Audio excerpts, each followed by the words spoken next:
Hey, my friends. I hope you're having a fantastic day. Can you believe it is the last week before our winter break? And I am so proud of how hard you've been working and everything you've accomplished this year so far.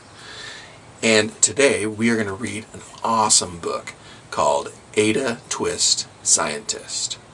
But before we do that, I wanted to do a quick review of the sight words that we learned this week. The first sight word is the word or. That's O-R, or. And the second sight word we learned this week is kind of tricky. It's kind of like or, but it has an F at the beginning. And that word is for. F-O-R, for. Great job at that review. Now, let's read our book. Ada Twist, Scientist by Andrea Beatty. Illustrated by David Roberts. Ada Marie, said not a word till the day she turned 3. She bounced in her crib and looked all around, observing the world, but not making a sound. She learned how to climb and made her big break, with a trail of chaos left in her wake. She ran through the day, chasing each sound and sight, and didn't slow down till she conked out at night. Her parents were frazzled, but tried not to freak, as Ada grew bigger and still did not speak. Clearly young Ada, with lots in her head, would have something to say when it ought to be said. That's just what happened when Ada turned 3. She tore through the house on a fact-finding spree, and climbed up the clock just as high as she could. Her parents yelled, "Stop!" as all good parents would. Ada's chin quivered, but she did not cry. She took a deep breath, and she simply asked, "Why? Why does it tick, and why does it talk? Why don't we call it a granddaughter clock? Why are there pointy things stuck to a rose? Why are there hairs up inside of your nose?" She started with why, and then what, how, and when. By bedtime, she came back to why once again. She drifted to sleep as her dazed parents smiled at the curious thoughts of their curious child, who wanted to know what the world was about. They kissed her and whispered, "You'll figure it out." Her parents kept up with their high-flying kid, whose questions and chaos both grew as she did. Even Miss Greer found her hands were quite full when young Ada's chaos wreaked havoc at school. But this much was clear about Miss Ada Twist. She had all the traits of a great scientist.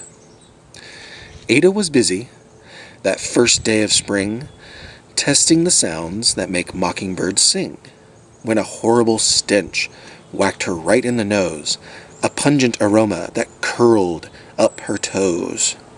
"Zowie," said Ada, which got her to thinking. What is the source of that terrible stinking? How does a nose know there's something to smell? And does it still stink if there's no nose to tell? She rattled off questions and tapped on her chin. She'd start at the start, where she ought to begin. A mystery, a riddle, a puzzle, a quest. This was the moment that Ada loved best. Ada did research to learn all she could of smelling and smells, both the stinky and good. One hypothesis, Ada thought, could be true. The terrible stink came from Dad's cabbage stew. She tested and tested, but soon Ada knew it was time to come up with hypothesis 2. Then, zowie! The stink struck again, just like that. Hypothesis 2. It's caused by the cat. The cat couldn't make such a stink on its own. It needed perfume and some fancy cologne. So young Ada tested. The test was a flop. She started again, but her parents yelled, "Stop! Ada Marie, to the thinking chair now, by the time we count 3. "Enough," said her mother. "That's it," said her dad. Her parents were frustrated, frazzled, and mad. "Why?" Ada questioned. Her mother said, "No." "What?" Ada queried. Her father said, "Go." "You've ruined our supper. You've made the cat stink. Enough with your questions. Now sit there and think." She looked at her parents, her heart turned to goo. Poor Ada Twist didn't know what to do. She sat all alone by herself in the hall, and Ada once more could say nothing at all. And so Ada sat, and she sat, and she sat, and she thought about science, and Stu, and the cat, and how her experiments made such a big mess. Does it have to be so? Is that part of success? Are messes a problem? And while she was thinking, what was the source of that terrible stinking? Ada Marie did what scientists do. She asked a small question and then asked two. And each of those led her to 3 questions more, and some of those questions resulted in 4. As Ada got thinking, she really dug in. She scribbled her questions and tapped on her chin. She started at why, and then what, how, and when. At the end of the hall, she reached why once again. Her parents calmed down, and they came back to talk. They looked at the hallway and just had to gawk. No patch of bare paint could be seen on the wall. The thinking chair was now the great thinking hall.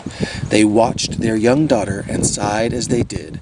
What would they do with this curious kid who wanted to know what the world is about? They smiled and whispered, "We'll figure it out." And that's what they did, because that's what you do when your kid has a passion and heart that is true. They remade their world now. They're all in the act of helping young Ada sort fiction from fact. She asks lots of questions. How could she resist? It's all in the heart of a young scientist.